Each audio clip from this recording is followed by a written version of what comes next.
అందరికీ నమస్కారం. ఈరోజు హుజురాబాద్ నియోజకవర్గంలో కాంగ్రెస్ పార్టీ మరియు బీఆర్ఎస్ పార్టీ ఒక డ్రామాకు తెరలేపాయి. సవాళ్ళు ప్రతి సవాళ్ళ మీద హుజురాబాద్ నియోజకవర్గ అభివృద్ధికి చేయాల్సింది పోయి ఓ పసలేని సవాళ్ళను ముంగటేసుకొని మా మంత్రిని నువ్వు అన్నావని, మా ఎమ్మెల్యేని నువ్వు అన్నావని చెప్పేసి కాంగ్రెస్ పార్టీ ఇన్ఛార్జ్ ఉడతల ప్రణవ్ గారు మరియు బీఆర్ఎస్ పార్టీ ఎమ్మెల్యే పాడి కౌశిక్ రెడ్డి ఈరోజు ప్రతి సవాళ్ళను స్వీకరించడానికి హనుమాన్ సిల్పూర్లో గల హనుమాన్ గుడికి రావడానికి ఒక డ్రామాను తెరకట్టి ఈ హుజురాబాద్ నియోజకవర్గ ప్రజలకు ఇచ్చినటువంటి హామీలను ఈ తెలంగాణ ప్రజలు మరియు హుజురాబాద్ ప్రజలు మర్చిపోయేలా చేసి కేవలం వాళ్ళ రాజకీయ పబ్బాన్ని గడుపుకోవడానికి, వాళ్ళ యొక్క వ్యక్తిగతమైనటువంటి మైలేజీని పెంచుకోవడానికి ఈ డ్రామాకు తెరలేపారు.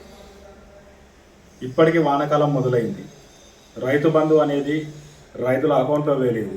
మరి దాని గురించి ఎందుకు ఈ కాంగ్రెస్ నాయకులు సవాల్ విసిరటం లేదు ఈ ప్రభుత్వం మీద? ఎందుకు కౌశిక్ రెడ్డి ప్రశ్నించడం లేదు?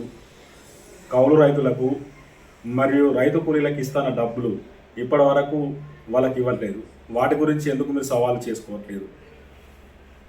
మీరు గతంలో కళ్యాణ లక్ష్మి చెక్కులు నాకు ఇవ్వట్లేదని చెప్పేసి ఈరోజు ప్రెస్ మీట్ పెడుతున్న కౌశిక్ రెడ్డి ఈరోజు నొప్పి తెలిసిందా? గతంలో ఈటల రాజేందర్ గారు ఎమ్మెల్యేగా ఉన్నప్పుడు అడుగడుగున ఆయనను అవమానించి కళ్యాణ లక్ష్మి చెక్కులు కూడా పంచకుండా చేసి అక్కడ ఉన్నటువంటి ఎంఆర్ఓ వారందరినీ బెదిరించి, ప్రభుత్వానికి సంబంధించిన అధికారులను బెదిరించి నువ్వు చేసిన డ్రామా అంతా ఇంతక ఈరోజు నీ దగ్గరికి వచ్చే వరకు ఆ నొప్పి నీకు తెలుస్తుందా?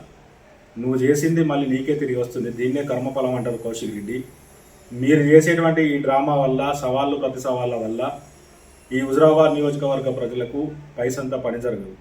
మీరిద్దరూ ఈ డ్రామాలు బంద్ చేసి హుజురాబాద్ నియోజకవర్గ ప్రజలకు ఇచ్చిన హామీలను నెరవేర్చే క్రమంలో నియోజకవర్గ అభివృద్ధికి ఏ రకంగా సహకరించాలి, ఏ విధంగా పనిచేయాలని ఆలోచిస్తే ఈ హుజురాబాద్ నియోజకవర్గ ప్రజలు బాగుపడతారని తెలియజేస్తూ, ఇది మీరు కేవలం రాజకీయ పబ్బం గడుపుకోవడానికి, మీ యొక్క వ్యక్తిగతమైన మైలేజీలు పెంచుకోవడానికి తప్ప దేనికి పనికిరాదని ఈ సందర్భంగా తెలియజేస్తున్నాను.